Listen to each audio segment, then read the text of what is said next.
যে জগন্নাথকে নিয়ে আমরা পার্টি পলিটিক্স করছি, সেই জগন্নাথ কোনো পার্টির বস্তু নয়, সেই জগন্নাথ হলো পুরীধামের আরাধ্য দেবতা। জগন্নাথের মহিমা জানেন?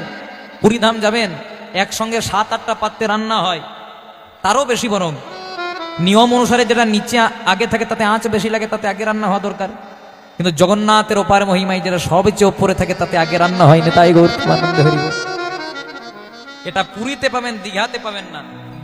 জয় রাধে, জয় রাধে। দীঘা যাবেন কিন্তু অরিজিনাল আর ডুপ্লিকেটকে মিশিয়ে দেবেন না। জয় রাধে। কারণ দীঘাটা হচ্ছে মন্দির আর পুরীটা হচ্ছে ধাম।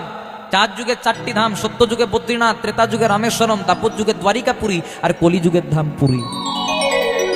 আবার যদি রাম নিয়ে রাজনীতি করেন, তাহলে যে রাম শেখালো বাবা মাকে প্রণাম করতে হয়, যে রাম শেখালো যে বাবা মায়ের কথা শুনে পিতৃসত্য পালন করবার জন্য সংসারটাকে জলাঞ্জলি দিয়ে দিল, সেই রামের মতো ভগবান, রামের মতো সন্তান প্রত্যেকটা ঘরে ঘরে হওয়া দরকার নেই। তাই গৌর প্রেমানন্দ হরি।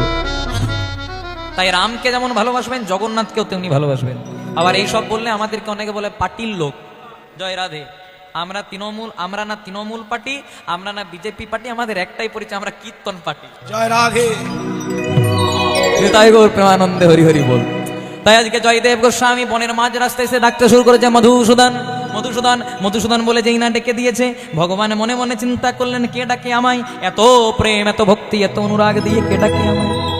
তাই ভগবান দেখা দিলেন না, কিন্তু অস্তিত্বটাকে প্রমাণ করার জন্য মোহন মুরলিটি বাজিয়ে দিলেন।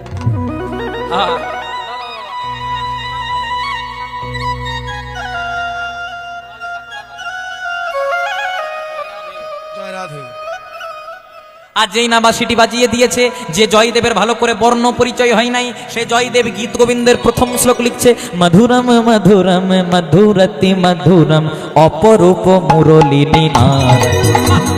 মধুরং মধুরং মধুরতি মধুরম অপরূপ মুরলী নাদ। মধুরং মধুরং মধুরতি মধুরম অপরূপ মুরলী নাদ। তাই বল। মধুরম মধুরম অতুলতি মধুরম অপরূপ মুরলী নাদ। অপরূপ মুরলী নাদ, অপরূপ মুরলী নাদ।